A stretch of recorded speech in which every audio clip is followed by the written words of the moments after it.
Hey everyone. So I want to apologize to you because I just realized that the screencast video I put up last week to support your theoretical tracing research had no sound.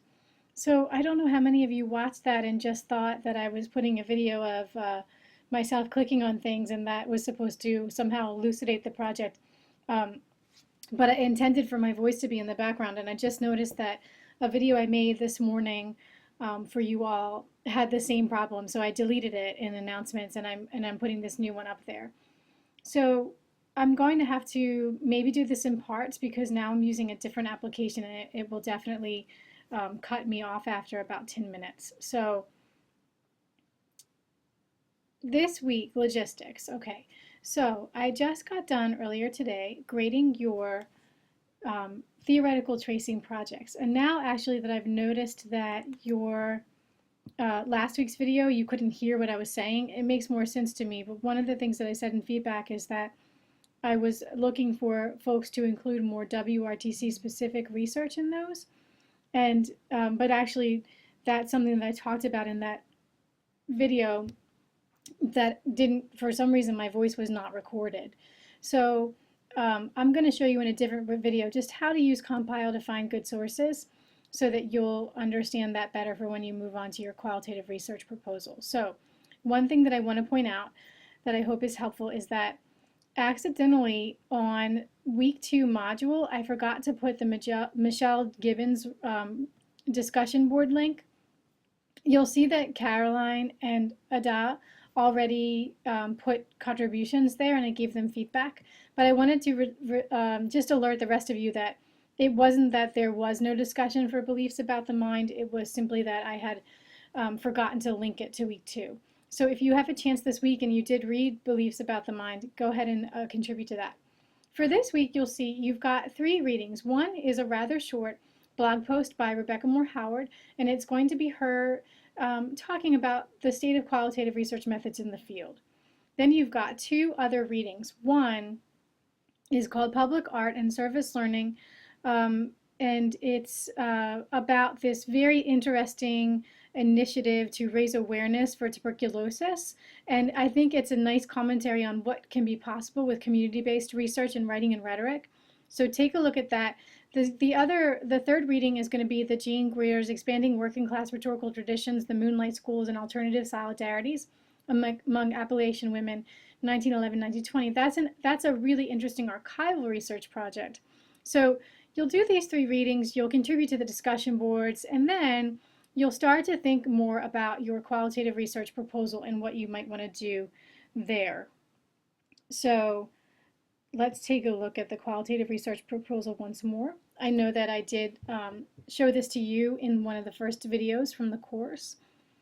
So remember that a research proposal is going to be stating a problem to be investigated and describe how the research will be performed and reported. That's the most simple way to think about it. What I did here is sort of chunk out the work that you'll need to do a good job of this, using an example of a student from the spring 2015 section of 201 to illustrate that. So you'll see that I talk about her starting with a general interest, and that's what you should do too. So she starts with a general interest. She thinks about a rhetorical way to frame questions related to that interest.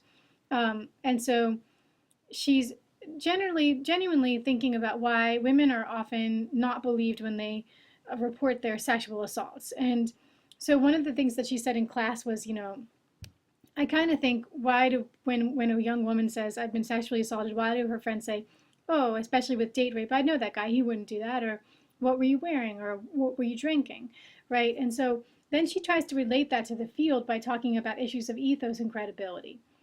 So you'll do the same. And I give you some qualitative methods that you could consider, and then the different pieces and parts that you want to include in your proposal. So I would say this week, even though you're not really due till next week, read through this thing thoroughly and start to think about what you might want to investigate.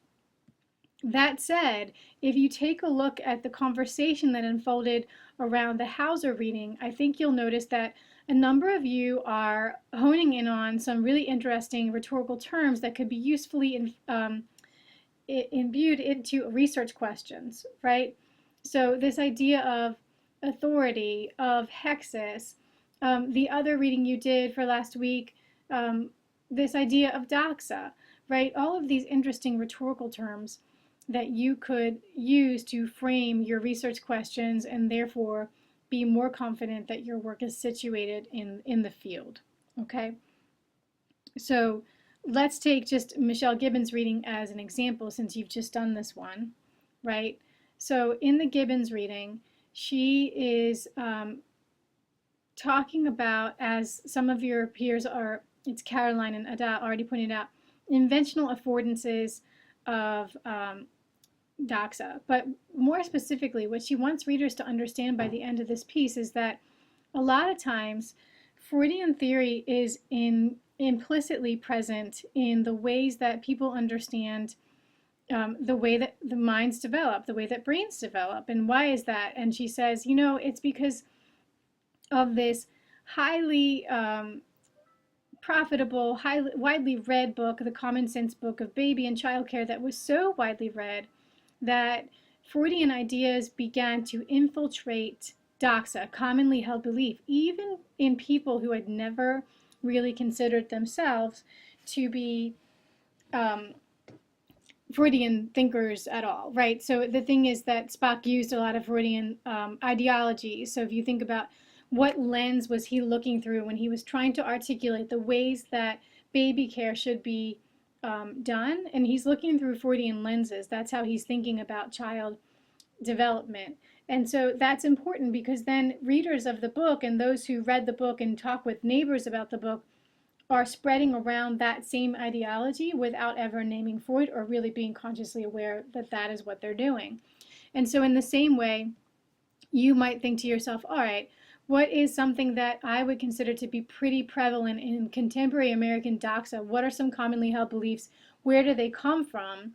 And then you can pose a project that takes up those kinds of questions.